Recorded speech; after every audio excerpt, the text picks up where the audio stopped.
आता दोन्ही राष्ट्रवादी काँग्रेस पक्षाचा विकासाचा वचननामा म्हणजेच जाहीरनामा आज आम्ही आपल्या सगळ्यांच्या समोर ठेवतो। परंतु सुरुवातीला सारंगजींनी सांगितलं तर संकल्प साथ पुन्हा सुरुवात अशा पद्धतीनं आम्ही या पिंपरी चिंचवडसाठी हमी पत्र जे आपल्या सगळ्यांच्या पुढे सादर केलेलं आहे आणि आपल्या मार्फत ते मतदार बंधू भगिनींच्या पर्यंत पोहोचवण्याचा प्रयत्न आमच्या सर्वांचा आहे। पुणे महानगरपालिकेचा काल आम्ही असाच एक कार्यक्रम केला।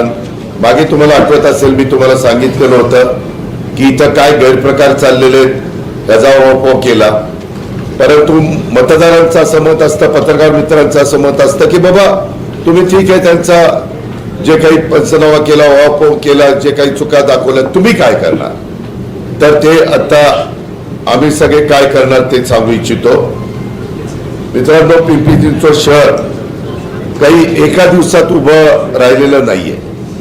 तुम्हाला अनेक पत्रकार मित्रांना माहिती आहे की पहिल्यांदा ग्रामपंचायती काही एकत्र येऊन झालेली नगरपालिका स्वर्गीय अण्णासाहेब मगरांच्या काळातली, डॉक्टर घारे साहेबांच्या काळातली, आणि नंतर तिचं रूपांतर झालेलं महानगरपालिकेत। त्याच्यामध्ये मग रामकृष्ण मोरे साहेब असतील, स्वर्गीय यशवंतराव चव्हाण साहेब असतील, आदरणीय पवार साहेब असतील, अशा अनेक मान्यवरांनी त्याच्यामध्ये स्वतःचं योगदान दिलं आणि ही औद्योगिक नगरी, कष्टकऱ्यांची नगरी, कामगारांची नगरी, इथं इंडस्ट्री आणण्याचं काम केलं। पवार साहेबांनी इथं जवळ हिंजवडीला आपलं IT पार्क काढण्याचं काम केलं आणि त्याच्यातनं सगळं आपल्या पिंपरी चिंचवडचं चित्र बदलून गेलं, हे कुणी नाकारू शकत नाही। त्यामध्ये आशिया खंडामध्ये सगळ्यात श्रीमंत महानगरपालिका असा नावलौकिक आपण सुरुवातीला मिळवला। आज तिला पार धुळीस मिळवण्याचं काम त्या नावलौकिकाला केलं। कर्ज रोखे काढून, बिलं थकून, आर्थिक शिस्त मोडून, भ्रष्टाचार करून या सगळ्या गोष्टी झाल्या। सांडपाणी व्यवस्थापन असो, प्रशस्त रस्ते असो किंवा उद्यानाचं जाळं असो, या शहराच्या कानाकोपऱ्यामध्ये राष्ट्रवादी काँग्रेसच्या कामाचा ठसा हा आपण सगळ्यांनी पाहिलेला आहे। 92 पासून आम्ही इथं नेतृत्व करत होतो तेव्हा आम्ही सगळेजण काँग्रेसमध्ये होतो।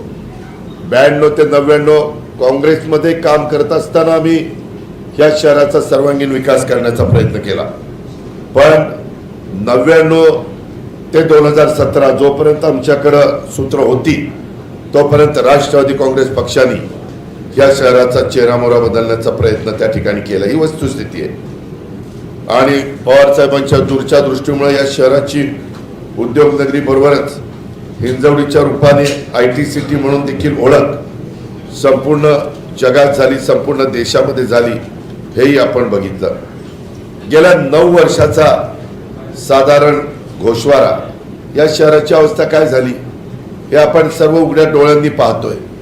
या शहराला आम्ही स्मार्ट करण्याचं स्वप्न पाहिलं होतं। स्मार्ट सिटी करत असताना बेस्ट सिटी म्हणून पुरस्कार पण आपण मिळवला योगेश बल महापौर असताना देश पातळीवरचा, परंतु नंतर आमचं इथलं जबाबदारी ज्यावेळेस आमच्याकडनं जनतेने काढून घेतली आणि इतरांच्यावर दिली त्यावेळेस इथं भ्रष्टाचाराचं थैमान घातलं गेलं। पाणी टंचाई, टँकर माफिया, कचऱ्यांचा प्रश्न, विस्कळीत झालेली वाहतूक व्यवस्था, यामुळं अक्षरशः सामान्य माणूस मिनी भारत म्हणून आपल्या शहराकडे बघितलं जातं। सगळे लोक अक्षरशः वैतागून गेलेले आहेत, पण बोलायचं कोणी। म्हणून आजचा जाहीरनामा केवळ कागद नाही तर या शहराला पुन्हा एकदा वैभवाच्या शिखरावर नेण्याची आमची गॅरंटी आहे, आमचा वादा आहे। त्या दृष्टीनं आजचा दिवस हा एक ऐतिहासिक आहे असं मी मानतो। सामाजिक न्याय, समता, बंधुता आणि संविधानिक मूल्यांचं मूल मंत्र म्हणजे शिवशाहू फुले आंबेडकर यांच्या विचारावरचं काम, स्वर्गीय यशवंतराव चव्हाण साहेबांच्या सर्वसमावेशक विकासाच्या विचारांचा वारसा पुढे नेण्याचा आमचा संकल्प आहे। सर्व धर्म समभाव व सामाजिक एकोपा हा राखला गेला पाहिजे। गरीब, कष्टकरी, कामगार, शेतकरी, मध्यमवर्गीय यांचे प्रश्न प्राधान्याने सोडवले गेले पाहिजे. पर्यावरण पूरक, हरित आणि शाश्वत पिंपरी चिंचवड घडवण्याचा निर्धार हा आम्ही याच्यामध्ये करू पाहतोय.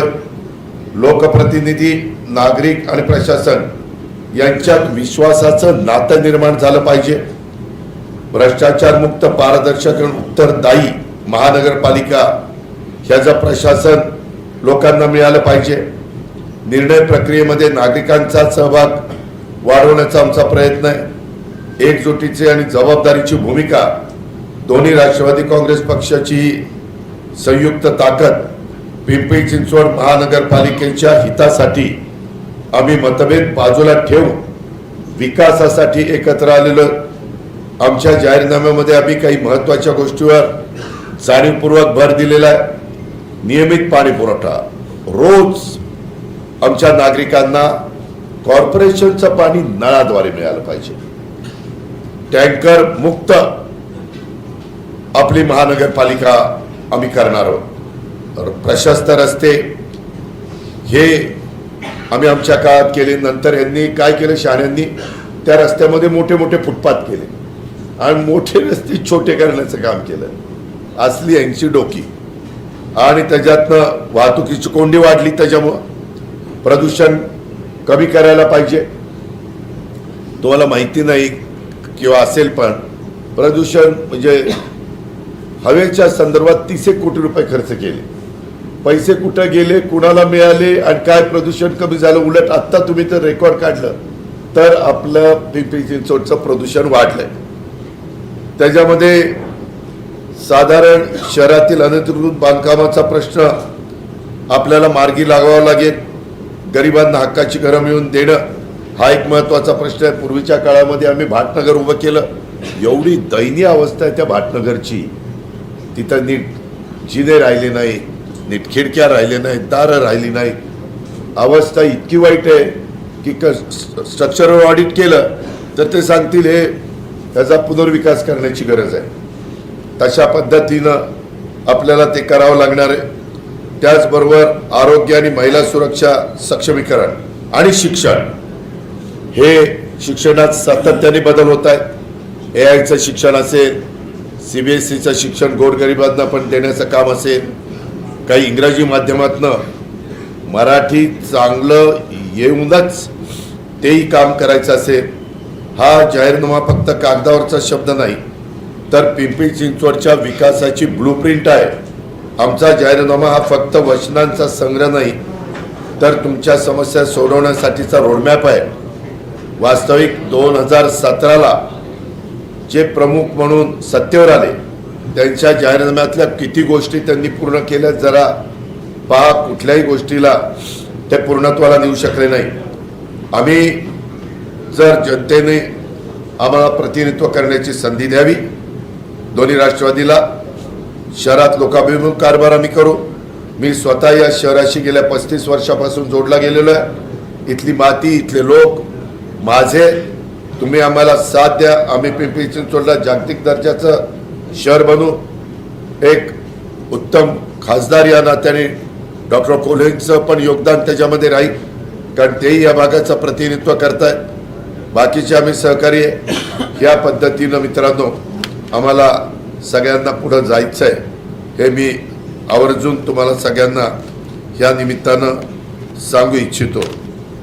आता ह्या शहरातल्या नागरिकांना उद्याच्या निवडणुकीमध्ये ठरवायचं आहे की आपल्याला नेतृत्व कुणाच्या हातात द्यायचं आहे. लीडरच्या हातात द्यायचं आहे का त्याच्या संदर्भात डीलरच्या हातात द्यायचं आहे. मतदार बंधू भगिनींनी ठरवा लीडर कोण आहे, डीलर कोण आहे. त्यामध्ये आपल्याला मी सांगू इच्छितो की संकल्प 7 आणि पुन्हा सुरुवात ही आमच्या या हमीपत्राचं महत्त्वाचं वाक्य आहे. त्यामध्ये एक म्हणजे नळाद्वारे दररोज पाणी, ते मी सुरुवातीलाच सांगितलं. आपल्या शहराच्या 32 प्रभागामध्ये नागरिकांना पाणी पुरवठ्याच्या निश्चित वेळ काही महिने आम्ही आधी जाहीर करू, कारण पाणी पुरवठा करताना मला एक गोष्ट माहिती आहे, सगळ्यांनाच पहाटे पाणी मिळेल अशातला भाग नाही. त्याच्यात वॉल असतात, ते ॲडजस्ट करावे लागतात. पण साधारण नागरिकांचा कामाला जाण्याचा वेळ आणि येण्याचा वेळ ह्याच्यामध्ये कुठंतरी त्यांना पाणी देऊन त्यांना अडचणी निर्माण करायचा, हे आमचं अजिबात धोरण असणार नाही. ते घरी असतानाच त्यांना पाणी आलं पाहिजे अशा प्रकारची आम्ही व्यवस्था करू. तशा वेळा आम्ही त्या ठरवून निश्चित वेळापत्रक काटेकोरपणे पाळलं जाईल. त्याच्यामध्ये पवना प्रकल्प जर पूर्ण केला, पूर्ण म्हणजे मागच्या काळामध्ये मी ह्या खात्याचा मंत्री असताना पवनेला फ्लॅपची उंची वाढवून काही अधिकचं पाणी आपण तिथं साठवू शकतो. पवनेला दरवर्षी 100% धरण भरतं, एवढी कॅचमेंट एरिया आहे आणि तिथं जागाही आहे. परंतु त्याच्याकरता थोडंसं त्यांना काही जमिनी देणं राहिलेलं आहे. शेतकऱ्यांचं वेगळं मत नाही, सरकारकडे जागा तेवढी आहे, त्याच्यातनं त्याला मान्यता मिळाली, शेतकऱ्यांनी मदत केली, प्रश्न निघाला, सुटला, तर 100 MLD अधिकचं पाणी आपल्याला उपलब्ध होईल. शुद्ध पाणी पिंपरी चिंचवडकरांना मिळेल. 380 कोटीवरून आता 1156 कोटीवर हे बजेट गेलेलं आहे. ज्यावेळेस आम्ही या महानगरपालिकेमध्ये होतो त्यावेळेस 380 कोटीचं बजेट होतं. वाढ कशी होत गेली ते पहा. म्हणजे त्या बंद पाईपलाईनचं मी सांगतो. ITI मुंबईत आता DPR बनवलेला आहे, जागा 100% ताब्यात आहे. आमचाही सगळ्यांचा प्रयत्न ही पाईपलाईन पूर्ण करून घेण्यावर राहील. आता सुदैवाने तिथं दुसऱ्यांदा आमच्याच पक्षाचे लोकप्रतिनिधी सुनील शेळकेजी आलेले आहेत, त्यांनाही आम्ही विश्वासात घेऊ. इतर पण काहींचा विरोध असेल त्यांनाही विश्वासात घेऊ आणि मार्ग काढण्याचं काम करू. टँकर माफियांचं 100% उच्चाटन करण्याचा आमचा त्या ठिकाणी इरादा आहे. झिरो गळती पाणी पुरवठा नेटवर्कच्या बाबतीमध्ये आम्ही ते करू पाहतोय. त्याचबरोबर नदी पुनरुज्जीवन पूर नियंत्रण हेही आम्हाला सगळ्यांना ते करावं लागणार आहे. बऱ्याचशा ठिकाणी नदीत राडारोडा टाकला जातो, तो न जाता जेवढा प्रवाह वरनं धरणं भरल्यानंतर मॅक्झिमम पाणी किती 1000 क्युसेस येतं ते पाणी नदीच्या पात्रातच राहिलं पाहिजे, असं करता येऊ शकतं. देशात काही ठिकाणी झालंय. मी माझ्या बारामतीमध्ये करा नदी माझ्या जवळनं गेली, बारामतीतनं त्या करा नदीमध्ये केलंय. तर आता तिथं ज्या सखल भागात पाणी जायचं तिथं पाणी जायचं बंद झालेलं आहे. त्याचबरोबर दुसरा मुद्दा ट्रॅफिक मुक्त खड्डेमुक्त PCMC. याच्यामध्ये आपण जर पाहिलं तर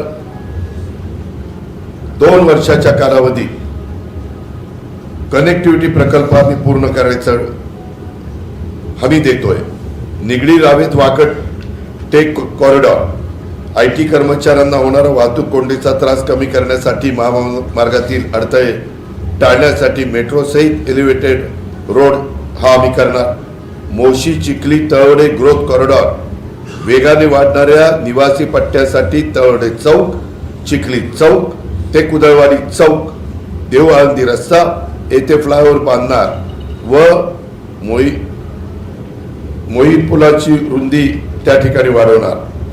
पिंपरी चिंचवड भोसरी औद्योगिक लूप, नाशिक फाटा ते नारायणगाव या नॅशनल हायवे, त्याचा NHAI याच्या निर्माण निधीच्या एलिव्हेटेड रोड जोडणारे रस्ते हे आम्ही त्याच्यामध्ये पुढाकार घेणार. त्याचबरोबर नदीच्या कडेने तळवडे ते चिखली DP रस्ता करणार. पिंपरी डेअरी फार्म नवीन पूल ते पुण्याकडे जाण्यासाठी VUP व्हेइक्युलर अंडरपास बनवणार. त्याचबरोबर वाकड पिंपरी सौदागर नाशिक फाटा भोसरी चाकण नवीन मेट्रो लाईन ही सुरू करणार. काळेवाडी फाटा ते देव आळंदी रस्त्यावरील तापकीर चौक ते MMS high school Chowk, BRTS corridor number 3 flyover तिथं करणार आणि डांगे चौकातील grade separator Birla hospital Thergaon फाट्याकडे जाणाऱ्या रस्त्याला पुढे वाढवणार, ज्यामुळे इंजवडी भूमकर चौकाकडून येणाऱ्या ITचे जे लोक आहेत, आमच्या बंधू भगिनी आहेत, चिंचणगाव भोसरीकडे जाणे यांना सुलभ होणार आहे. हे रस्ते खड्डेमुक्त शहरातले रस्ते करत हा कार्यक्रम आम्ही करणार आहे. स्वच्छता अभियान भारतात कसं इंदोरचं प्रथम स्थान आहे, तशा पद्धतीनं आम्हाला कचरा प्रकल्पाच्या टेंडरमध्ये इंटरेस्ट नाही आहे. घरोघरों जाऊन 100% कचरा संकलन हा इंदोरच्या धर्तीवर आम्ही करू पाहतोय. कोविडमध्ये मी पालकमंत्री असताना आम्ही PCMCमध्ये येऊन अनेक श्रमदानाचे कार्यक्रम केले. कचरा संकलन वर्गीकरण काही प्रमाणात काही प्रभागात 95% पर्यंत आम्ही ते घेऊन गेलेलो होतो. येणाऱ्या 2 वर्षात एक देशातलं महत्त्वाचं शहर स्वच्छ सर्वेक्षणामध्ये आपला वरचा क्रमांक कसा मिळेल याकरता आम्ही प्रयत्न करणार आणि 100% कचरा वर्गीकरण, कचरा कंपोस्टिंग, सांडपाणी शुद्धीकरण, पुनर्वापर, पावसाच्या पाण्याचं नियोजन, वॉटर स्टेट हार्वेस्टिंग, सौर ऊर्जा वापर यासारखे पर्यावरणपूरक उपक्रम सातत्याने राबवणाऱ्या गृहनिर्माण सोसायट्यांना मालमत्ता करात 20% सवलत देऊन प्रोत्साहन व ग्रीन सोसायटी म्हणून सन्मान चिन्ह दिले जाणार आहे. अशा पद्धतीनं आम्ही हे सगळं काम त्याच्यामध्ये 100% कचरा संकलन करत असताना वर्गीकरण, ओल्या कचऱ्याचे कंपोस्ट व जैव ऊर्जेमध्ये वैज्ञानिक प्रक्रियेद्वारे 0 लँडफिल क्षेत्राची खात्री, जुने कचरा डेपो बायोमायनिंगद्वारे स्वच्छ केले जातील, तर रस्ते, बाजारपेठा, झोपडपट्ट्या आणि जास्त वर्दळीच्या सार्वजनिक ठिकाणी दररोज यांत्रिक स्वच्छता केली जाईल. जनजागृती करून PCMCला प्लास्टिक मुक्त शहर आम्ही बनवणार. 4थं हायटेक आरोग्य सुविधा, त्यामध्ये देखील आम्ही ठरवलेलं आहे 100 राजमाता जिजाऊ क्लिनिक, त्याच्यामध्ये टर्शरी हॉस्पिटलमधील तज्ज्ञ डॉक्टरांवरील ताण कमी करण्याच्या दृष्टीनं घराच्या 2 किलोमीटर परिघराच्या आत प्राथमिक वैद्यकीय सुविधा मिळण्यासाठी प्रायमरी हेल्थ सेंटर ही खूप महत्त्वाची ठरतात आणि म्हणून तो कार्यक्रम आम्ही राबवणार. यशवंतराव चव्हाण YCM म्हणून जे आपलं हॉस्पिटल आहे ते पालिकेचं, तिथं रुग्णालयाच्या माध्यमातून परवडणाऱ्या आणि दर्जेदार आरोग्य सेवा यापूर्वीच आमच्या कार्यकाळात बळकट झालेल्या आहेत. पुढील टप्प्यामध्ये देखील कर्करोग रुग्णालयाची स्थापना, PCMC स्वतःचं MBBS वैद्यकीय महाविद्यालय, अद्ययावत बर्न वॉर्ड सुविधा उपलब्ध करणार, तज्ज्ञ डॉक्टरांच्या डिजिटल सल्ल्या मसलतीनं टेलिमेडिसिन सेवा सुरू करणार, पोर्टेबल डायग्नोस्टिक युनिट तैनात करणार, नागरिकांना व्यापक आरोग्य विमा संरक्षण त्या ठिकाणी देणार. मग MRI, CT स्कॅन व तत्सम चाचण्या अल्प दरात उपलब्ध करून देणाऱ्या लॅब PPP मॉडेलवर अंतर्गत उभारणार. अशी सगळी कामं आम्ही हायटेक या आरोग्याच्या सर्व्हिसच्या बाबतीमध्ये आरोग्य सुविधा देत असताना करणार. 5वा DP प्लॅन रद्द करण्याच्या करता. DP प्लॅनमध्ये एवढ्या गोंधळ करून ठेवला आहे. गुंठेवारी नियमित करताना सामान्य नागरिकांना 2-2, 3-3 वर्ष हेलपाटे मारावे लागत आहेत. पालिकेची प्रक्रिया पूर्णपणे ऑनलाईन करावी लागणार आहे. आर्किटेक्टचं पॅनल तयार करून गुंठेवारीसाठी कमाल फी पालिकेने निश्चित केली पाहिजे, त्याच्यावर कोणताही खर्च करावा लागणार नाही अशी आम्ही व्यवस्था करणार. माझ्या पिंपरी चिंचवडकरांचं पुनर्वसन सन्मानाने करणारं मी त्यामध्ये लक्ष घालणार आणि पारदर्शक पद्धतीनं DP प्लॅनमध्ये पत्रकार मित्रांनो तुम्हाला माहितीच असेल पण आठवण करतो 50,000 हरकती येऊन देखील DP प्लॅन चुकीच्या पद्धतीनं रेटून त्या ठिकाणी रेटनं चालू आहे. हे अन्यायकारक आहे. कुणी तिथे लक्ष द्यायला तयार नाही. हम करे सो कायदा तिथं चाललेला आहे आणि म्हणून ह्यामध्ये आम्ही अशा पद्धतीने लक्ष घालणार. मंजुरीपूर्व स्वतंत्र ऑडिट करणार, झोपडपट्ट्यांचे विस्थापन नव्हे तर पुनर्वसन करणार आणि त्याच्यातनं हे सगळ्या घरांचा प्रश्न मार्गी लावणार. 0 विस्थापनाची हमी, मालमत्तेचे कायदेशीर संरक्षण देणार, धार्मिक स्थळांचं रक्षण आणि संगोपन करणार. त्यामध्ये कुठेही भेदभाव करणार नाही. जे कुठले आपले धार्मिक स्थळ आहे ते कुठल्याही जातीची, पंथाची, धर्माची, प्रांताची असू द्यात, तिथं आपल्याला रक्षण पण करायचं आहे आणि संगोपन पण करायचं आहे. कारण श्रद्धास्थानावर आघात होणार नाही याची काळजी ज्या त्या शहरामध्ये लॉ अँड ऑर्डर चांगली राहण्याच्या करता करावीच लागते. भावना भडकवायला फार अक्कल लागत नाही. लोकांना समाजामध्ये तेढ निर्माण करणं, दरी निर्माण करणं याला फार काही त्यामध्ये अक्कल लागते अशातला भाग नाही. आणि म्हणून ह्यामध्ये पण आम्ही लक्ष घालणार. 6वा PCMC मॉडेल स्कूल साधारण आपल्या 32 प्रभाग बरोबर ना, तर त्याच्यामध्ये 100 मॉडेल शाळांना मंजुरी दिली जाईल. निवडक महानगरपालिकेच्या शाळांचे श्रेणीवर्धन करेल आणि लोकसंख्येच्या क्लस्टरनुसार टप्प्याटप्प्याने CBSE आणि ICSE मानांकनानुसार नवीन शाळा सुरू केल्या जातील. हे करताना मराठी तिथं कंपल्सरी असणारच, नाहीतर लगेच बघा मराठीवर अन्याय करायला निघाला असं नाही. मराठी तर मातृभाषा आलीच पाहिजे, पण इंग्रजी पण जगाच्या कुठेही आपला मुलगा मुलगी पुढची पिढी जाणार असेल तर त्याला ते आलं पाहिजे. आणि म्हणून ह्या शाळांच्या मध्ये आधुनिक वर्गखोल्या, विज्ञान, संगणक, प्रयोगशाळा, प्रशिक्षित शिक्षक, मराठी पायाभूत ज्ञानासह इंग्रजी माध्यमाचं शिक्षण, क्रीडा सुविधा आणि मूलभूत सुविधा उपलब्ध असतील. ह्या पद्धतीनं आम्हाला गोरगरिबांच्या मुलांना पण दर्जेदार शिक्षण मिळवून द्यायचं आहे. पिंपरी चिंचवडकरांप्रती उत्तरदायित्व यामध्ये आम्ही एक महत्त्वाचा निर्णय घेणार आहोत. मेट्रो आणि बस ही पिंपरी चिंचवडकरांना PMPML हे आपण मोफत त्या ठिकाणी देणार. जगामध्ये काही देशामध्ये अशा पद्धतीनं पब्लिक सर्व्हिस ट्रान्सपोर्ट हे मोफत दिली जाते. युरोपमध्ये तर अनेक लहान मोठ्या शहरांच्या मध्ये मेट्रो ट्राम ह्या काही ठिकाणी बस सर्वांसाठी मोफत असते. पूर्व युरोपमध्ये आहे, युरोपमध्ये आहे, मियामीमध्ये आहे, डेट्रॉईटमध्ये आहे, फ्रान्समध्ये डर्किकमध्ये आहे. त्यामध्ये आम्ही फार विचारपूर्वक हे सांगतोय.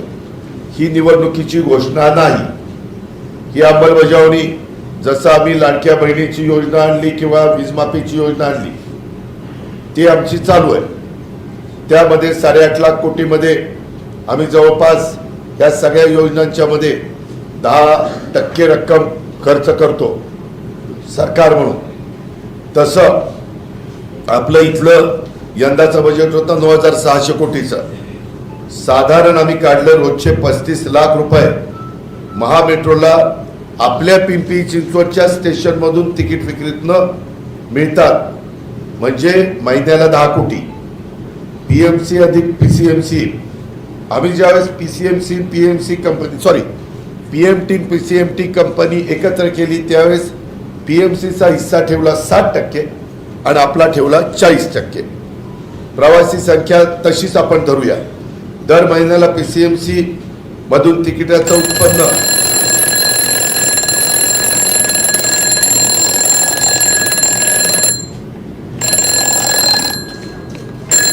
का सकाळी उठवायचा काम अलार्म करताय, आता जनतेला उठवायचं काम आम्ही करतो. हे करायचं आहे म्हणून हा अलार्म आहे, हे मला सांगायचं आहे.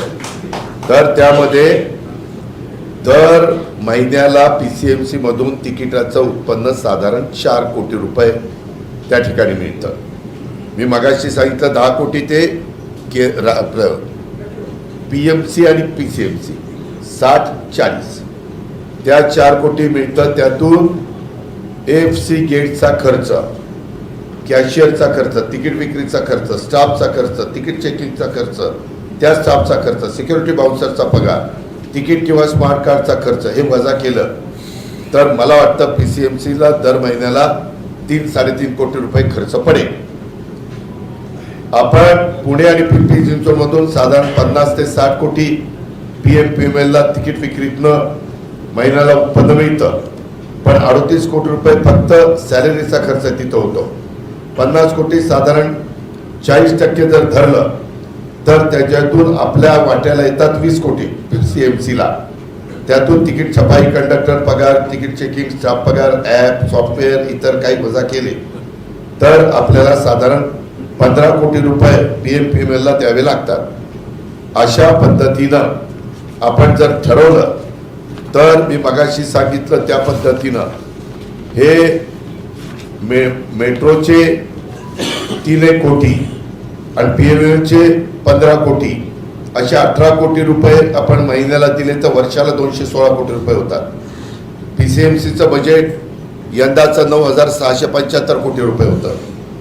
मी पुण्याला सांगितलं की तिथं 30 लाख वाहनं रजिस्टर होतात, MH12, आपलं आहे MH14, तिथं 23 लाख वाहनं रजिस्टर झाली। 10 लाख वाहनं जरी रोज 1 तास ट्रॅफिकमध्ये अडकली तर 10 लाख वाहनांच्या करता 10 लाखच लोक धरा, प्रत्येकाचे 50 रुपये, वेळ जास्त जातो, डिझेल आणि पेट्रोल जास्त जळतं, अर्धा लिटरच धरा, जास्तीचं जळालं 50 रुपये त्याचे, अर्धा लिटर पेट्रोलचे 5 कोटी रुपये वाया जातात 10 लाख लोकांचे।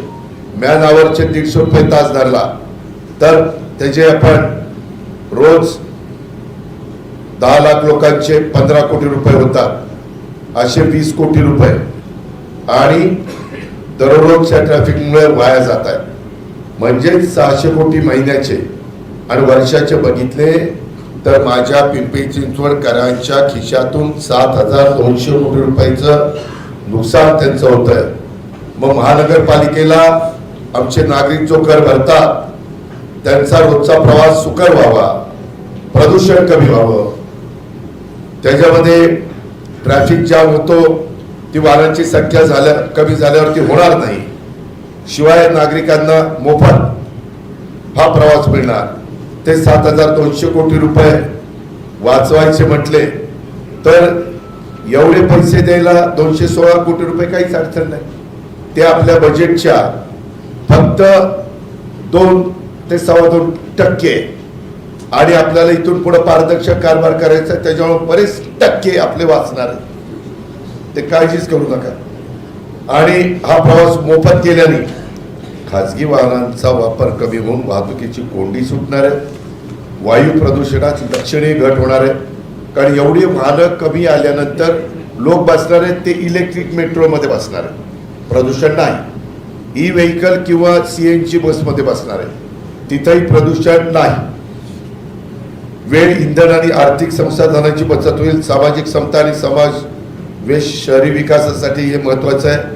मोफत सार्वजनिक परिवहन हे केवळ सामाजिक कल्याणाचं साधन नसून ते वाहतूक व्यवस्थापनाचं प्रभावी धोरण आहे। या पद्धतीनं मित्रांनो आम्ही त्या ठिकाणी करू पाहतोय आणि आम्हाला ते करायचंय, म्हणून आम्ही ह्याची हमी दिलेली आहे आणि आम्ही हे राबवून दाखवणार, तेवढं आमच्यामध्ये निश्चितपणे धमक आहे। आता काही जणांनी तिकडं प्रेस झाली माझी की लगेच हे कसं शक्य आहे, सरकारने मान्यता दिली का, त्याच्यामध्ये कॅबिनेटने मान्यता दिली का? मित्रांनो, ह्याच्यामध्ये मी आपल्याला सगळ्यांना सांगतो की हे पुणे आणि पिंपरी चिंचवड महानगरपालिकेचं बजेट आहे, त्या निवडून आलेल्या बॉडीला अधिकार आहे त्यांच्या बजेटमध्ये काय करायचं आणि काय नाही करायचं। त्याच्यामुळं आता काहींनी जाहीरनाम्यात दिलं ना, 75 वर्षाच्या वयच्या लोकांना आम्ही मोफत प्रवास करणार, मग काय कॅबिनेटने मान्यता दिली, सरकारची मान्यता घेतली, तो त्यांचा अधिकार आहे, महानगरपालिकेला स्वायत्तता आहे। अशा पद्धतीनं हे आम्ही करणार। आज जवळपास 10% विद्यार्थ्यांना ऑनलाईन शिकण्याची इच्छा असते, हार्वर्ड, स्टॅनफोर्ड सारख्या संस्थांचे अभ्यासक्रमही घर बसल्या ऑनलाईन उपलब्ध आहेत। पिंपरी चिंचवडमध्ये देखील स्वतःला आधुनिक शहर म्हणवत असेल तर शिक्षणात ही आधुनिकता आपण प्रतिबिंबित झाली पाहिजे, म्हणून आज तुम्हाला मोबाईल किंवा टॅबलेट किरकोळ गोष्ट वाटत असली तरी महानगरपालिकेच्या शाळेत शिकणाऱ्या विद्यार्थ्यांच्या आईवडिलांचा विचार करा। एक कंपनीत काम करणारा, कोण रिक्षा चालवणारा, कोणी बाप किंवा घरकाम करणारी आई, यांच्यासाठी त्यांचं सगळं जे काही अवकाश, त्यांची स्वप्न, त्यांची मुलं आहेत त्यांना शिकवण्यासाठी, बरोबरीने पुढे जाण्याची संधी मिळण्याच्यासाठी आम्ही महानगरपालिकेतल्या मुलांना टॅबलेट त्या ठिकाणी देणार। आणि त्याच्यातनं चांगला बदल आम्ही घडून आणणार. मध्ये आमच्यावर काही मोफत प्रवास करायला परवानगी दिली, म्हणजे तुम्ही योजना राबवली, तर रिक्षा चालकांचं काय? रिक्षा चालकांना कुठलाही त्रास होणार नाही. उलट आता त्यांना गर्दीमध्ये रिक्षा चालवावी लागती, त्यावेळेस रस्ते जरा मोकळे होतील. आणि तुम्ही मेट्रोला उतरल्यानंतर तुम्हाला तिथून तुमच्या घरी जायचं म्हटलं तर तुम्ही रिक्षा करणार. माझं घर लांब असेल, मेट्रो स्टेशन जरा 2 किलोमीटर असेल, तर तिथून मी रिक्षाने जाणार. त्याच्यावर रिक्षाचा व्यवसाय कमी होत नाही. मुद्दाम आमचे विरोधक रिक्षावर गंडांतर येणार, कॅबवर गंडांतर येणार असं काहीतरी सांगतील. असं काही होणार नाही. उलट त्यांना व्यवसाय मिळेल आणि त्यांचा बचत होईल. पेट्रोल डिझेल काय असेल किंवा CNG ची. लाडकी बहीण ह्याच्यामध्ये पण आम्ही महाराष्ट्रातल्या लाडक्या बहिणींना राज्यस्तरावर सत्तेत आणण्याच्या महत्वाची भूमिका त्या ठिकाणी बजावली. त्याच्यामध्ये मोफत कौशल्य विकास, आता प्रशिक्षण पूर्ण करणाऱ्या महिलांना सन्मानाने उपजीविका सुरू करण्याच्यासाठी किंवा आहे तो व्यवसाय वाढवण्याच्या साठी 5 लाखापर्यंत व्याजमुक्त कर्ज हे आम्ही देणार. हा कार्यक्रम आम्ही 5 वर्षाच्या करता राबवणार आणि त्यामध्ये व्याज हे बँकांना पण RBIने सांगितलेलं आहे की अशा वर्गाला सवलतीच्या दरात व्याज द्या. त्याच्यामध्ये ते देतील तेवढं, आणि त्याच्यामध्ये काही कमी पडलं तर आम्ही त्याच्यामध्ये घालू. ती रक्कम फार तशी कमी असते. हा जाहीरनामा हा आमचा पुढच्या 5 वर्षाचा आहे. लोकांनी जेव्हा जेव्हा आमच्यावर जबाबदारी दिली, आम्ही रात्रंदिवस कामं केलेली आहेत. आम्ही सकाळी 6 वाजल्यापासून कामाला झोकून देतो. बदल घडून आणलेत. पुण्याची दिशा बदलणारा जाहीरनामा आम्ही जसा काल दिला तसा पिंपरी चिंचवडचा दिशा बदलणारा जाहीरनामा आहे. मी तुम्हाला पालकमंत्री तुम्ही मला केलं, उपमुख्यमंत्री केलं. तुमच्या विश्वासाला मी कधी तडा जाऊ देणार नाही आणि दिला पण नाही. 5 वर्षानंतर मी जेव्हा तुमच्याकडं महानगरपालिकेच्या निवडणुकीच्या निमित्तानं मत मागायला येईल तेव्हा मला दादा हे वचन पूर्ण झालं नाही असं ऐकावं लागणार नाही, ऐकायला येणार नाही. हा जाहीरनामा हे आम्ही हमीपत्र हे कौतुकासाठी सांगितलेलं नाही, हा मोजमापाच्यासाठी लिहिलेला आहे. जर रोज स्वच्छ पाणी आलं नाही तर आम्हाला जाब विचारला जाईल. पावसानंतर रस्ते खराब झाले, पाणी तुंबलं तर जाब विचारला जाईल. आरोग्यसेवा किंवा प्रदूषण याबद्दल आम्ही बोलल्याप्रमाणे केलं नाही तरी जाब विचारला जाईल. ही जबाबदारी आम्ही स्वीकारतोय.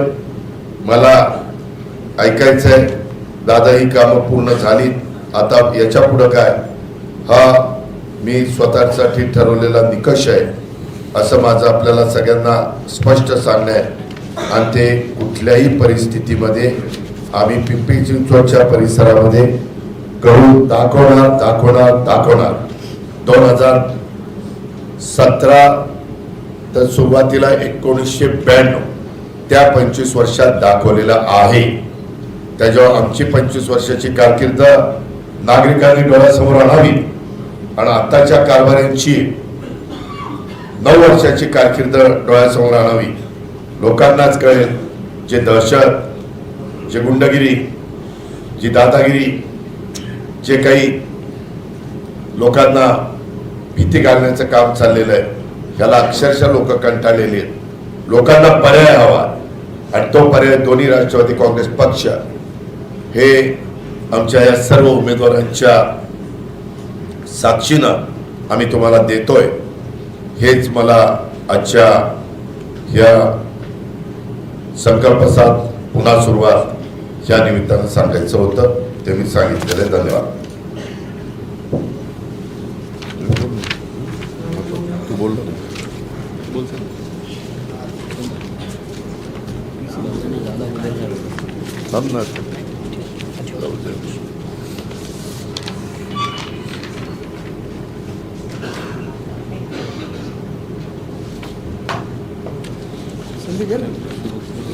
कुणाचे काही प्रश्न आहेत का? बोला. खूप सारे नको, रिपीट करू नका. सुरुवातच आपण का? धन्यवाद. बोला. कशाच्या? नाही, कुत्र्याच्या नसबंदीचं सांगितलेलं आहे. कारण जे काही तुम्हाला मी पत्रकार मित्रांनो एक सांगतो, अनेक पुरावे आम्ही त्याच्या संदर्भामध्ये दिलेले आहेत की कसा तिथं कोटी खर्च केला. आज बेवारच कुत्री तर सगळीकडे फिरता येतच. 12 कोटीचं सॉफ्टवेअर मधल्या काळामध्ये घेतलं गेलं. त्या 12 कोटीचं सॉफ्टवेअरची 120 कोटीला कोणी खरेदी केलं हेही आपण बघा. त्याच्यामध्ये विधिमंडळामध्ये आमदारांनी विधान परिषदेमध्ये जो प्रश्न विचारला त्याच्यामध्ये चौकशीचे आदेश देण्यात आलेले, मग ते चुकीचे होते का? नाही. त्याच्यामध्ये हवा प्रदूषण दूर करण्याकरता 30 कोटी रुपये खर्च दाखवला गेला. शहर तर आज सर्वाधिक प्रदूषित शहर आहे. केंद्र प्रदूषण मंडळाच्या नोटीस मग कशी आली? 30 कोटी कुठे गेले? त्याच्यामध्ये एकाही झाडाची गणना न करता 7 कोटी रुपये झाडाची गणना केल्याचं दाखवलं. मग हे 7 कोटी रुपये दादा, खरं तर भाजपने आपल्या जाहीरनाम्यामध्ये पिंपरी चिंचवड जिल्हा घोषित करून शिवनेरी नाव देऊ असं म्हटलंय. तुम्ही आधी तुमची भूमिका सांगितली शिवनेरी किंवा वेगळा जिल्हा करायची गरज नाही. या घोषणेकडे कसं बघता? हे का ज्याच्यातनं आपल्या राज्यातल्या कुठल्याही भागाचा फायदा होत असेल, लोकांना त्याच्यातनं काही अधिकच मिळत असेल, सुविधा मिळत असेल, फायदा होत असेल, तर आमच्या कुणाचा विरोध असायचं काय कारण आहे? त्यामध्ये जिल्हा करणं का पुणे जिल्ह्यामध्ये अजून एक म्हणजे जिल्हा म्हणायचंय का या पिंपरी चिंचवडला शिवनेरी नाव द्यायचंय हे काही मला नीटपणे समजलेलं नाही. एकूणच हे महापालिकांच्या निवडणूक आहेत, तर मग हा मुद्दा महत्वाचा वाटतो का की दोन जिल्हे का ह्या संदर्भामध्ये जाहीरनामा आहे. मी मुंबईला गेल्यानंतर रेव्हेन्यूशी बोलून काय नक्की आहे, कारण आपल्या पुणे जिल्ह्याला 21 आमदारांचा जिल्हा, 3.5 खासदारांचा जिल्हा असल्यामुळे की वेगळं आगळं महत्व आहे हे तर बरोबर आहे गेले. आणि त्याच्यामुळं पिंपरी चिंचवड जिल्हा करायचा आणि शिवनेरी नाव द्यायचं. शिवनेरी नाव युगपुरुष छत्रपती शिवाजी महाराजांचा जन्मस्थळ असणारा तो किल्ला आहे. जर राज्याभिषेक रायगडला झालं आणि पुलाव्याचं रायगड केलं, आता पुण्याला न हात लावता तिथं कुणाच्या काही वेगळे प्रसंग घडू नये म्हणून इकडं पिंपरी चिंचवडला सरकलंय का काय हे पण कळायला मार्ग नाही. तर भाजपच्या जाहीरनाम्यात पुन्हा एकदा कुत्र्यांच्या लसबंदीचा उल्लेख या ठिकाणी. कशाचा? कुत्र्याच्या लसबंदी. त्याच्यात सटक लागली ना बाबा. लसबंदीमध्ये आवक होती आहे, भ्रष्टाचार करता येतोय म्हणून टाकलं असेल. आता हे का माझ्याकडे त्यांचा मागच्या 2017चा जाहीरनामा आहे. 20-27 सगळ्या मिळून आहे. त्याच्यामध्ये एक पण त्यांचा त्या ठिकाणी जाहीरनामा 27 मधलं एक देखील काम केलेलं नाही, एक पण नाही, असा तो जाहीरनामा आहे. मुख्यमंत्र्यांनी तर दावा केला की आपण 2017 मध्ये जे म्हटलं होतं ते सगळं पूर्ण केलेलं आहे असं त्यांनी हा जाहीरनामा प्रसिद्ध करताना दावा. बरं, आता मी सांगू का ह्याच्यात काय सांगितलेलं होतं? ज्येष्ठ नागरिकांना आनंदी ज्येष्ठत्व लाभण्याच्यासाठी विविध सुविधा उपलब्ध करून देणे. कुठल्या ज्येष्ठ नागरिकाला विविध सुविधा उपलब्ध झाली सांगा? सांडपाण्याचा पुन्हा वापर आणि त्यातून वीज निर्मिती कुठं झाली? 9 वर्षात पुनर्वापर आणि वीज निर्मिती सांगा? त्याच्यामध्ये कुठं तरी सुसज्ज भाजी मंडई उभारणे, कुठं सुसज्ज भाजी मंडई उभारली? ह्याच्यातलं एकही नाही झालं. त्याच्यामध्ये सर्वांच्यासाठी उच्च आरोग्य सुविधा व 3 लाखापर्यंत आरोग्य विमा उतरवणार. हिंजवडी IT पार्ककडे जाणारी सार्वजनिक वाहतूक व्यवस्था सक्षम करणार व हिंजवडी ते चाकण मेट्रो सुरू करणार. 9 वर्षात काही झालं नाही. हे असलं सगळं आहे. त्याच्यावर त्याला किती महत्व द्यायचं तुम्ही पूर्वी मुख्यमंत्री असं म्हणाले की अजित पवार आणि युती धर्म पाळला नाही, टीका केली. आम्ही मात्र संयमाने हे सगळं. कुठे टीका केली? जर मी इथली महानगरपालिका लढवतोय तर 9 वर्षात तिचं काय चुका झाल्या ते सांगायचं नाही. चुका सांगणं म्हणजे युती धर्म न पाळणं असं होतं का? मी पुराव्यानिशी दाखवतोय, पहिल्याही प्रेसला सांगितलं, नंतरही बोललोय, आजही बोलतोय. आणि तुम्हाही पत्रकार मित्रांना सगळं माहिती आहे. मुख्यमंत्री म्हणतात आता तुम्हाला कंठ फुटलाय. हा? मुख्यमंत्री म्हणतात आता तुम्हाला कंठ फुटलाय. 9 वर्षांनी निवडणूक लागली ना बाबा, मध्ये निवडणूकच लागली नाही तर कंठ कसा फुटेल? आणि कंठ फुटून ती वाया जाईल ना. तुम्हाला आरोग्य रोगाला यांचं बरोबर धनी कोण आहे? नाही, ते स्वतःच इतके कर्तृत्ववान आहे की त्यांना बोलवता जरी कोण नाही, ते स्वतःच आहेत. ते स्वयंपूर्ण आहे.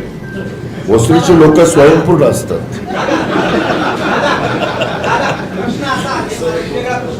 हा, स्वयंपूर्ण पण आणि स्वयंभू पण. पिंपरी विकास जो आहे हा आपण केलेला आहे, कोणी नाकारणार नाही. परंतु आता वस्तुस्थिती अशी आहे की आपले काही प्रतिनिधी जे उभे आहेत त्यांच्या जनसंपर्क कार्यालयाच्या समोर अनेक रात्री संध्याकाळी जात असताना रांगा लागल्या, दारू, मटण, आमच्या?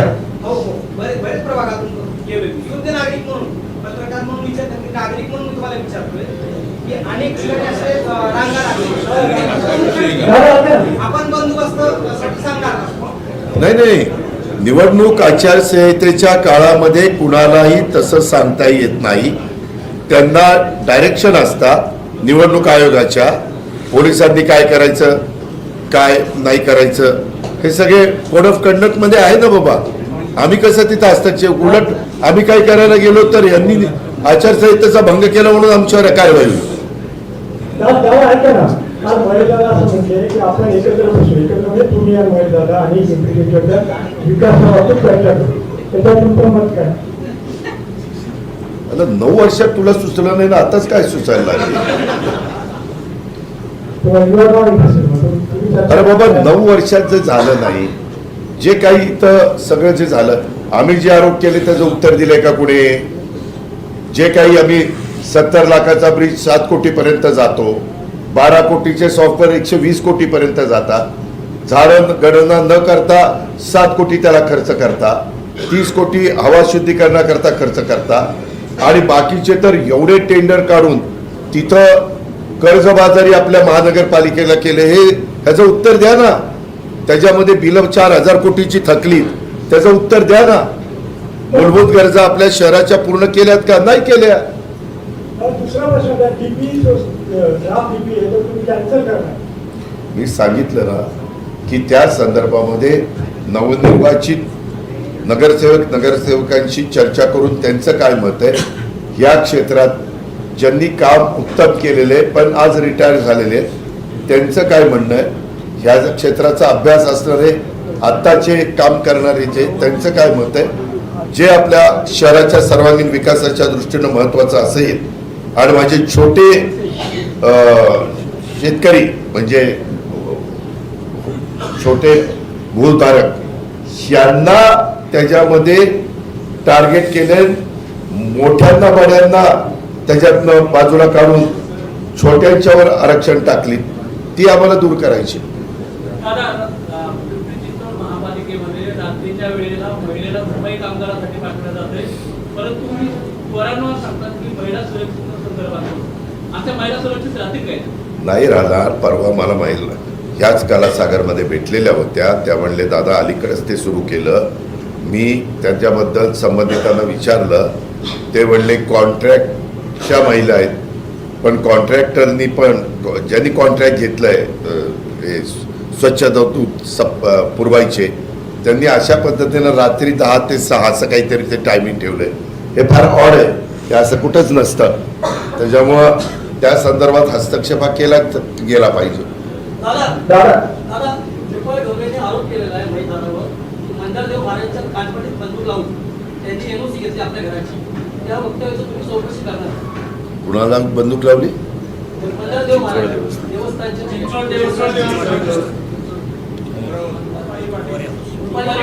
नाही, एक मिनिट. आरोप केलेला असेल ते ज्यांनी आरोप केलेला आहे ते मागच्या पक्षाची कार्यकर्ते, आत्ताची उमेदवार आहे. आता निवडणूक संपल्यावर मी तिला विचारेल तुझ्याकडे याच्या संदर्भातले काय प्रूफ आहे, कारण आरोप करणं वेगळं आणि पुराव्यासहित आरोप करणं वेगळं. तिच्याकडे काही पुरावा असेल तर मग मी पुढचे जे काही देवस्थानचे 400 ते 500 एकर जमिनीवर अतिक्रमण झालेलं आहे. नाही, म्हणूनच मी सांगतो ना की आरोप केलेले त्याच्या संदर्भामध्ये मग देवस्थाननी तक्रार केली पाहिजे अतिक्रमण झाले म्हणून. देवस्थानचा तर ट्रस्ट आहे, ट्रस्टला ट्रस्टी आहेत, विश्वस्त आहेत, म्हणजे विश्वस्त पण चीफ ट्रस्टी पण आहेत, मुख्य विश्वस्त. त्यांनी त्याच्या संदर्भामध्ये जर तक्रार केली तर आपल्याला पुढे कारवाई करता येईल, चौकशी करता येईल. रेड झोनचा प्रश्न कसा मागे लावणार? रेड झोनचा प्रश्न हा पूर्ण संरक्षण विभागाच्या अखत्यारीमध्ये येतो. तो मार्गी लावण्याचं काम अनेकांनी 90-91 पासून चालवलेलं आहे. अजून कुणाच्यानी पण तो मार्गी लागला नाही. अनेक संरक्षण मंत्री होऊन गेले. तो इतका गंभीर विषय आहे आणि त्या संरक्षणाचा जो साठा आहे संरक्षण विभागाचा, डिफेन्सचा, त्याच्याशी संबंधित आहे. त्याच्यात वरच्या पातळीवर पण बाबा जर उद्या वेडेवाकडं काही घडलं तर ते कुठपर्यंत लांब जाणार आहे, म्हणजे काही किलोमीटर, काही मीटर, काही फूट, असं ते बघून ते करावं लागेल. पण ते जरी सुटत नसला तर तिथं लोक राहत आहेत, घरं बांधत आहेत, रस्ते होत आहेत, पाणी द्यावं लागतंय, ते लाईट द्यावी लागते, हे सगळं अनधिकृत आहे. पण कधी ना कधी या संदर्भातला विषय हा घ्यावाच लागेल. पण ज्यावेळेस संरक्षण विभागाचा विषय येतो त्यावेळेस देशाच्या सुरक्षिततेचा जो काही महत्त्वाचा भाग आहे त्याचा काही दारुगोळ्याचा साठा तिथं आहे. त्यामुळं तिथं शेवटी देशाच्या सुरक्षितेला अग्रक्रम दिला जातो. पण त्याच्यातून जर दुसरीकडं जिथं निर्मनुष्य जागा आहे तिथं तो शिफ्ट केला तर मार्ग निघू शकतो. प्रॉपर्टी कार्डचा विषय काल चिंचवडच्या आमदारांनी सांगितलं की खेरगावचा प्रॉपर्टी कार्ड आम्ही देऊ आणि त्याच्या आधी परवा सुनील अण्णा शेळकेंनी काही प्रॉपर्टी कार्ड प्रातिनिधिक स्वरूपात वाटले होते आणि चिंचवडचे आमदार म्हणले की प्रॉपर्टी कार्ड कुठे, नेमकं खेरगावच्या नागरिकांना काय सांगा? मी खेरगावला तिकडच्या भागात सभा घेतलेली होती, संतोष कोकणे त्या सगळ्या कायवाडी वगैरे परिसरात. त्याच्यात हा विषय मी सांगितलेला आहे. त्यामध्ये मी स्वतः लक्ष घालून मार्ग काढील याच्याबद्दलची चर्चा मंत्रिमंडळाच्या स्तरावर झालेली आहे. काही निर्णयापर्यंत आम्ही आलेलो. डीपी रद्द करणार असं म्हणाला, चुकीचं झालेला. गेले 25 वर्ष पिंपरी चिंचवडकरांवर अंतर्गत रिंग रोडची टांगणी तलवार आहे, त्याच्याबद्दल आपली काय म्हणणं? जे नागरिकांच्या फायद्याचा असेल, लॉंग टर्मचा 25-50 वर्षाचा विचार करून त्या गोष्टी कराव्या लागतील. पण त्या करत असताना ज्यांच्या भागातनं ते करायच्या त्यांचं कुठलंही नुकसान होणार नाही ही काळजी घेतली जाईल. त्याचं नुकसानच होत असेल तर त्याची पर्यायी व्यवस्था अतिशय चांगल्या पद्धतीने करून दिली जाईल. कचऱ्याचं म्हणाला, कचऱ्याचा मोशी कचरा डेपोची क्षमता ही संपलेली आहे केवळच, आणि शहराचं जे वाढतं विस्तारीकरण पाहता पुढच्या 50 वर्षाचा विचार करता पुण्यावेळेचं कचरा डेपोचं आरक्षण डेव्हलप होणं गरजेचं आहे. पण स्थानिक आमदारांवर काही बिल्डरांनी दबाव आणून मुख्यमंत्र्यांना सांगून ते रद्द करण्याचा घाट घातलाय, त्यावर आपली काय? मी मगाशी कचऱ्याच्या संदर्भात स्पष्ट सांगितलं. आता पूर्वीसारखा कचऱ्याची विल्हेवाट लावण्याची गरज नाही. आता असं डम्पिंग करावं लागत नाही.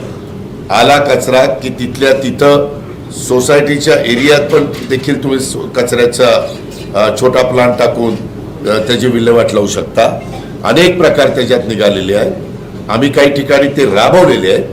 त्या पद्धतीनं हे डम्पिंग आम्ही डोक्यातनं काढू आणि नागरिकांना त्रास न होता त्या कचऱ्याची विल्हेवाट लावू.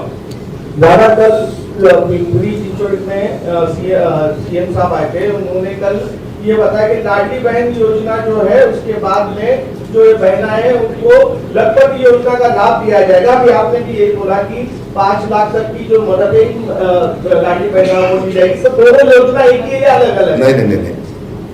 लाडली बहना योजना अलग है, लखपति योजना ये अलग है. ऑलरेडी वो government of Maharashtra K area में चालू है, अपने महाराष्ट्र में चालू है. आपकी ये योजना ये अलग है. ये जैसे सारथी, महाज्योति, बार्टी, आरटी, मार्टी, अमृत, ये जो संस्थाएं हैं उनमें जो नए बच्चे ग्रेजुएशन होने के बाद छोटा कुछ व्यवसाय करना चाहते हैं तो उनके लिए विदाउट इंटरेस्ट का बंदोबस्त हम करेंगे। उतना अमाउंट देंगे, 5 साल में उन्होंने खाली जो लोन लिया है लोन का रिपेमेंट करने का, इंटरेस्ट का रिपेमेंट इस योजना में करेंगे, ऐसा है। और उन्होंने लोन रिपेमेंट नहीं किया तो इंटरेस्ट रिपेमेंट नहीं होगा, इसीलिए उसमें एक फाइनेंशियली आप ठीक तरह से उनको एक बराबर रिपेमेंट करने का ये भी सोच भी सकते हैं, क्योंकि उसमें उनको फायदा होने वाला है। आता लाडक्या बहिणीसंदर्भामध्ये, हर्षवर्धन सरकारांनी जे आहे ते 16 तारखेनंतर हप्ता द्यावा अशी मागणी निवडणूक आयोगाकडे केली, जे आता 14 तारखेला पैसे मिळणार लाडक्या बहिणी, ते 16 तारखेनंतर ठीक आहे, 2 दिवसांनी निवडणूक आयोगाने सांगितलं तर 16ला करू, काय फरक पडतो? एसआरएचा एक काल मुद्दा मुख्यमंत्र्यांच्या सभेमध्ये, निवडणूक आयोगाने सांगितलं तर आता काल मुख्यमंत्र्यांच्या सभेमध्ये एसआरएचा मुद्दा एक उपस्थित करण्यात आला होता। महेश लांडेंनी त्यावेळेला म्हटलं की इथे एसआरएचे बाप अनेक जण झालेले आहेत आणि मग आम्ही चौकशी करू। एसआरएचा मुद्दा खूप गाजताना दिसतोय, तुमच्यापर्यंत हे प्रकरण पोहोचलेलं आहे का? आणि काय चौकशी करा, पाठिंबा आहे, एकदा करा, दूध का दूध पाणी का पाणी होऊ द्या। कुणाकुणाचे लांगे बांधे, कुणी कुणी काय केले, खरंच झोपड्या होत्या का झोपड्या बोगस दाखवल्या, त्याच्यात तर टीडीआर घेतला, होऊ द्या ना, रावेतचाही होऊ द्या, सगळंच होऊ द्या।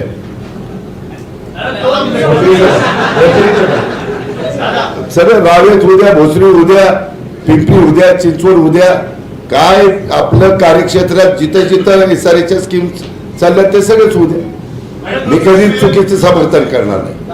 दोन्हीकडे वाद चालू आहे, मेट्रोचं श्रेय कोणाचं आहे? भाजपचं का राष्ट्रवादीचं? कोणी पाठपुरावा केला मेट्रोला?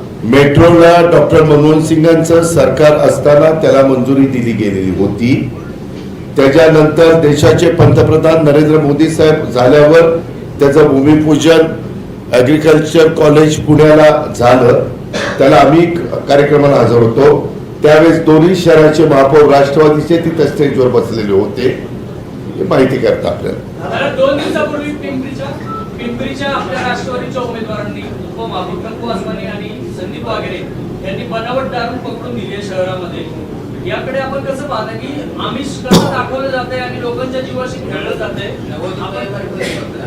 यामध्ये एक्साईजला सांगून कुणालाही सोडणार नाही, ते कुणी किती कसले जवळचे असू, लांबचे असू, मधले असू, कुणी असू, त्यामध्ये कारवाई केली जाईल। ह्याच्यातनं आमचा टॅक्स, आमचा म्हणजे आपल्या गव्हर्नमेंट ऑफ महाराष्ट्राचा टॅक्स एक्साईज पण उडते आणि खूप मोठ्या प्रमाणावर अलीकडं त्या विभागाचे कमिशनर यांनी लक्ष घातलेलं आहे। मी त्यांना पूर्ण फ्री हँड दिलेला आहे आणि म्हणलं कुठंही हस्तक्षेप कुणाचा होऊन द्यायचा नाही, कुणाचाही सापडलं तर ऍक्शन घ्यायची। दादा, ही सत्ता पालिकेची गावाला त्याच्यामध्ये द्या, कारण पाणी आता बारामतीला सांगत जाणार का असं काही कार्य म्हणताय? गावाला आणि बारामतीचं काय? ही सत्ता पालिकेची गावाला त्याच्यामध्ये द्या, पाणी जर नाही आलं तर बारामतीला सांगत जाणार का? पण कशाला बारामतीला जायचंय? कुठेही जरी मी असलो तरी साधा अजितनं, योगेशनी, तुषारनी, विलासनी, अण्णांनी फोन उचलला तरी लगेच ही तुमची फळी कमी पडते, तुमचे आरोप होत आहे तर कोणीच बोलत नाही। जाऊ दे, अहो, मी बोलायला आहे म्हणून ते सगळे माझ्या पाठीशी आहेत, काळजी करू नका।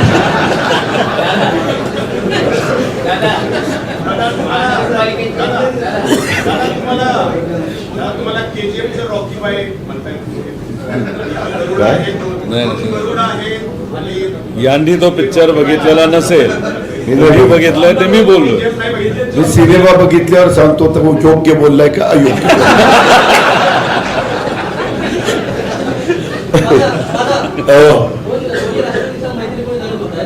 त्याच्यामुळे भाजपचा फायदा होणार नाही। 2009 मध्ये होते, 20 मध्ये होते, काय आता आमचं तेवढ्या 2 करता जरा तुटत होतं, मला तुटून द्यायचं नव्हतं म्हणून मैत्रीपूर्ण। दादा, एक प्रश्न असा होता की आपण म्हणलं की पिंपरी चिंचवडला नळाद्वारे पाणी मिळेल आणि 24 तास मिळेल। 24 तास नाही, दररोज पाणी मिळेल, दररोज पाणी मिळेल। माझ्या नावावर काही खपू नका, मी सगळं टेप झाले, दररोज पाणी मिळेल। पण पिंपरी चिंचवडला जे पाणी मिळतं ते ज्या पवना धरणावरचे आहे, त्या धरणामध्ये धरणामध्ये जे धरणग्रस्त आहे त्यापैकी आता फक्त मी जे माहिती अधिकाऱ्यांना माहिती घेतली त्यामध्ये फक्त 1965 पासून 2025 पर्यंत फक्त 67 लोकांना महानगरपालिकेने कामाला लावलेलं आहे. या व्यतिरिक्त फक्त 350 लोकांचं पुनर्वसन झाले. ते उर्वरित पुनर्वसन कधी होणार आणि तिथला त्यांची 3 पिढ्या वाया गेल्या. आता यांना नोकरीला वगैरे लागत का नाही लागणार? मी त्यामध्ये प्रेसमध्ये मगाशी सांगितलं, हा मुद्दा वेगळा आहे. मी मगाशी असं सांगितलं की तिथले लोकप्रतिनिधी सुनील शेळके साहेब जे दुसऱ्यांदा लाख मतांनी निवडून आलेले आहेत त्यांना विश्वासात घेऊ, तिथल्या जनतेचं नक्की काय म्हणणं आहे ते जाणून घेऊ आणि त्याच्यातनं जो काही योग्य मार्ग काढायचा आहे तो त्या ठिकाणी करू असं सांगितलं. तिथले लोकप्रतिनिधींनी एक आपल्या पक्षाचा संचालक आहे, गेले 15 वर्ष संचालक आहे, त्यांच्याच मुलाला तिथं डॅमवरती कॉन्ट्रॅक्टवर नोकरी लावल्या. सर्वसामान्य लोकांना तिथे मुलांना नोकरीला लावण्याचा ते विचारच करत नाही. असं हा पिंपरी चिंचवड शहराच्या बाहेरचा प्रश्न आहे. मी आता पिंपरी चिंचवड शहराच्या बद्दलची प्रेस कॉन्फरन्स घेतोय. तरी देखील मी ते पण इकडे प्रचार करताय. मी सांगेन की एका पत्रकार मित्रांनी असा प्रश्न विचारलेला, वस्तुस्थिती काय?